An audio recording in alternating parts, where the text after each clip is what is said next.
Hello, everybody, and welcome to another great episode of the Gridiron Glory podcast. Tad and Will here to bring you all exclusive contents and coverage of the 32 teams in the NFL. And today we have for you Patriots versus Jets. The Patriots went on to win this game 25-22 against their divisional rivals, the AFC East. You start with looking at Jacoby Brissett, 15-24, 132 yards.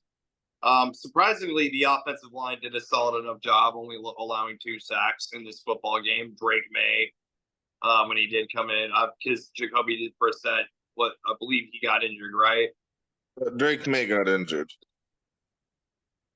Yeah, Drake that's Maye right. started and got injured, and then Brissett finished the game. Yeah, so Drake Maye gets injured, goes down. And what was your take on that moment, the Drake Maye injury? Yeah, it seems like it's not a serious injury, and he should more likely than not be good to go this week. If not, he'll be back sooner rather than later. It's a concussion, and those are always, you want to be careful with those, but he's been practicing. He practiced some today. Maybe not good to go this week. Certainly next week you'd expect him back, if nothing else. So yeah, Jacoby Brissett, 15-24, 132 yards in. Where would you rank Jacoby Brissett amongst backup quarterbacks in the NFL now that Drake Maye's the starter? Literally the definition of a veteran, if nothing else. When I see Jacoby Brissett, he's gonna make plays. He's not gonna be flashy, but he can execute some plays, and he did. He led a very nice drive at the end of the game to win the game. Yeah, he's not gonna elevate a team, but he can execute if you put him in a good situation. Ramondre Stevenson, 20 carries, 48 yards, 2 touchdowns. Fantasy owners dig that. Tad, where would you rank Ramondre Stevenson amongst the running backs in the AFC?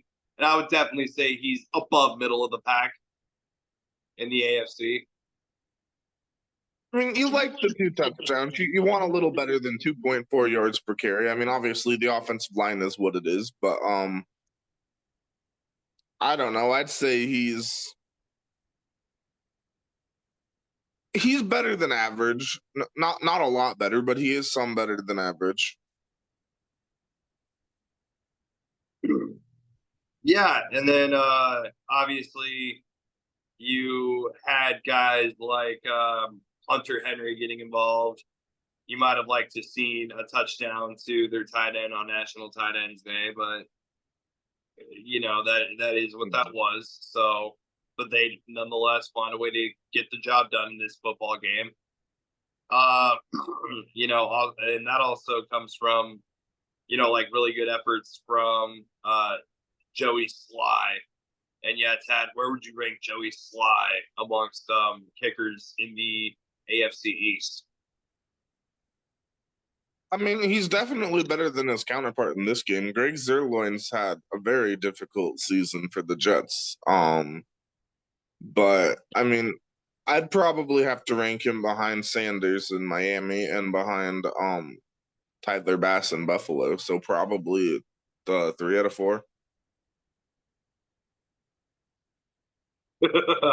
I love Tad and I's where would you rank Fitz? So looking on the flip side of this football game, the New York Jets, this was an exciting game of football. I mean, it was pretty back and forth. It was pretty close to the very end.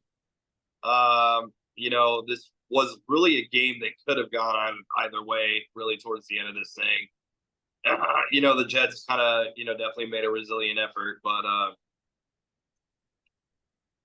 I just, the woes continue for the New York Jets now with, them. And I mean, it's frustrating too because, they did go down and get that long drive at the end of the game to take the lead of 22-17. And then obviously you put together that drive, the Patriots at the very end to get the go ahead score. So it's just a frustrating thing. And now you're out your head coach, Aaron Rodgers. I don't know, man. what's going on with the Jets? I mean, are we to be majorly concerned yet again? And like, where does it end for Jets fans? Because I mean, man, my goodness for them. Yeah. Yeah, it's definitely Giants fans alike, Jets, Giants fans not alike. a good situation for either of the New York football teams. I'm focusing on the Jets here. They're just not in a very good situation. I mean, they don't have a quarterback of the future at this point. They don't have a coach. Um, they have Brees Hall. He's good. Garrett Wilson is good.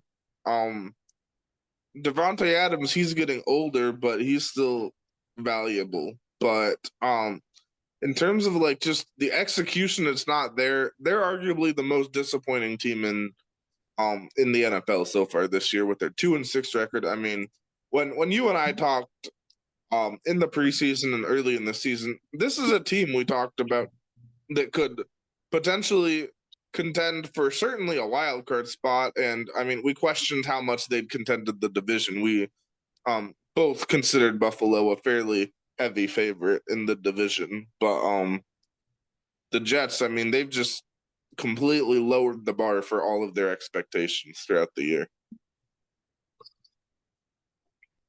Yeah, they certainly have. They have really really lowered the bar here, and it's just you figure where does it come to an end?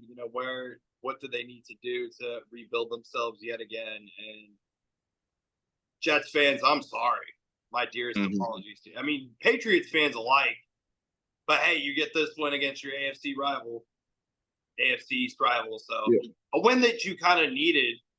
You break the losing streak.